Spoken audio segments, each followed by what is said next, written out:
What's up, good people? Amazing octaves. Amazing octaves. David Taub coming to you from nextlevelguitar.com, and I thought today we would show you a little bit of how to throw in some octaves into your playing and a few different musical examples, maybe into your rhythms and into some lead playing. And I'm going to roll in close and show you these octaves up close, and you will hear this in so much music, popular music today. So many bands use this in melodies of songs as well as in lead playing. Bands like the Foo Fighters, you hear them using these octaves a lot, Bush, and just tons and tons and tons of bands. And you'll hear it a lot in lead playing, too, if you listen for those octaves. And what I'm talking about when I say an octave, I'm talking about a note that you play, and you play the same note either 12 notes above or below a given note. So it's the same note. For instance, like you could play your low E string, right? And then if you play like at the second fret, if I play this E on the second fret on the D string, that's the same note, but it's 12 notes higher. Then another 12 notes, I have the open high. So it's the same note, just 12 notes higher or lower, because there's 12 notes in Western music. That's it. Just okay. 12. There's 12. So after the 12 notes, they start repeating again. So you can play these octaves, and you can hear. So I'm playing here, for instance, a C note.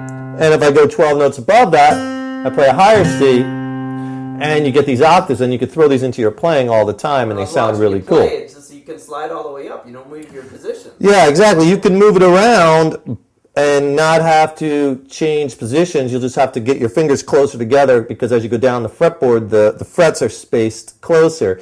But pretty much you could just move these all around. I'm going to show you how to do that. So think melodically when you're playing. You could use a System of a Down. There's another band where you'll hear a lot of octave playing with the rhythm, fast 16th notes or whatever. So let me show you up close some of the shapes. And if you want to study this more in depth, you can go to our website at nextlevelguitar.com. Okay, so here I am with a nice tight shot of the neck, and let me show you a couple of easy octave positions just to get you going. And I'll show you how to do them. Let's take a G note on the 3rd fret of the low E string, and then I'm going to play the octave. I'm going to not play the A string, and I'm going to go down to the G note, which is at the 5th fret on the D string. That's 12 notes above this G. Now to play this two together,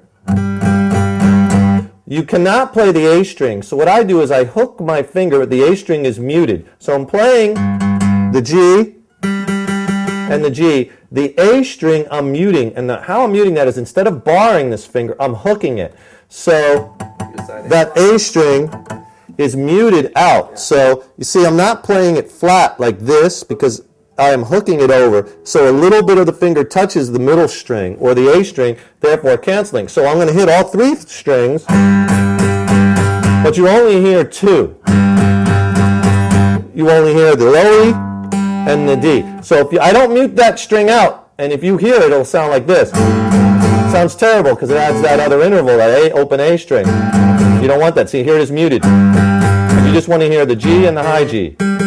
Not the high G, but 1 octave up G. Now, I can also take that same shape and drop it down 1 string each, and I could play the C note, which is at the 3rd fret. And again, that same shape is going to get me another octave. Again, I skip over now the D string, and I go to the G string on the 5th fret. For that C, and there's my C octave. See, this is movable. Same thing with the... That's the beauty about these, you just can move them around. So on the 5th string root, there's my C. Again, mute out that D string. Okay? And move them around. Practice just moving them around. And then when you get good at that, then you could start sliding them. And that's what they do in a lot of songs, what you hear.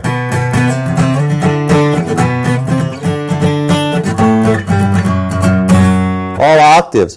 Now, that shape does not work when you get down to the D string, because you could try and play it here and you don't have it, remember, because your intervals change, and you have to, instead of using your 3rd finger, I use my pinky, you got to go an extra fret when you play the last 2 octaves on the root on the G and the root on the, the root on the D and the G. And that's because like when you tune your guitar, you're always wondering, you're always, why you have to go outside for this one, for the B string. And that's because all the intervals are a fourth apart, but when you get down here, it's a third to the B. That's why you got to go outside. And you could say, well, why just don't they make that a fourth too? Well, if they did, then you wouldn't be able to finger a lot of chords. It would make it very, very difficult. You'd have to get a far stretch. So to make it easier in standard tuning, A440, that's why. So all the strings are a fourth apart, except when you go outside to get the B. So that changes the octave here. So instead of playing it like this, because now I'm on the 3rd fret, I'm on this F note, on the D string. In order to play an F, see, this is our shape on the E and the A string roots, but when I go down to the D, I can't play that. See, that's an E. I need that next interval. I need the F. There's my octave. The string are the easy ones. Right. Start with those. Exactly. And here's my octave on the D string. And then similarly, again though, I'm muting out the middle string. You got to mute that middle string. Don't flatten your finger. Hook it. So you're muting the 5th string. So I'm hitting 3, string which you're only hearing 2. And then similarly, when I go down to the G string, now I'm playing this A sharp note on the 3rd fret. And again, I can't play the A note with my 3rd finger like the shape I used up here. I got to, again, use my pinky. And there's your octave. So you can hear these octaves. Train your ear to pick up those octaves.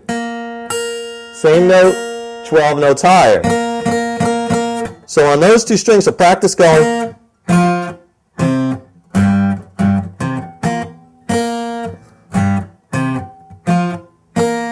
And again, you can move those around on the high strings. And what I do a lot in my lead playing is, for instance, like if I'm playing a line like, something like, if I'm playing on the high E string, I'm playing like the A, the B, the C, and maybe the D notes, 5th, 7th, 8th, and 10th frets, like if I'm playing a, I don't know, like an A Dorian kind of line or whatnot, but I'll play those octaves. So I'll play something like,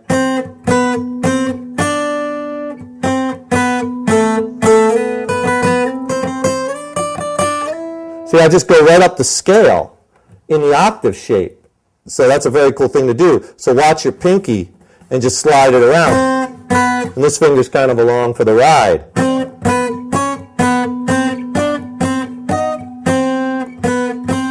And you can do the same thing on the B string. And again, I'm just trying to get my other 2 fingers out of the way.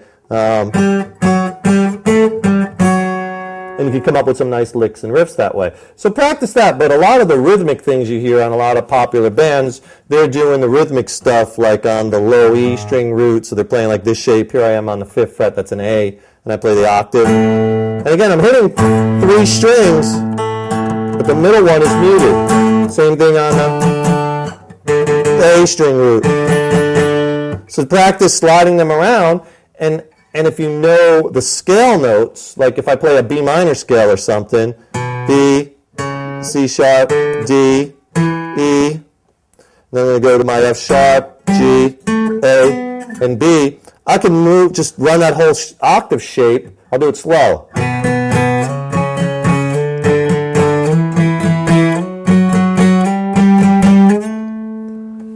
Okay?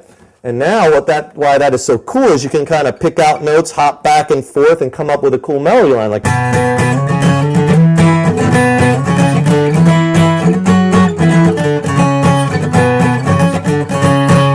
and all I'm doing there is I'm playing a scale, but I'm playing it with an octave note instead of playing like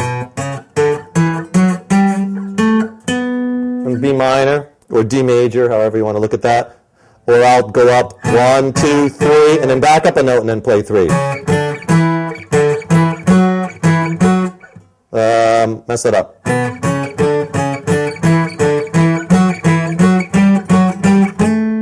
Something like that. So mess around with that, move them around, and have fun. Rock on.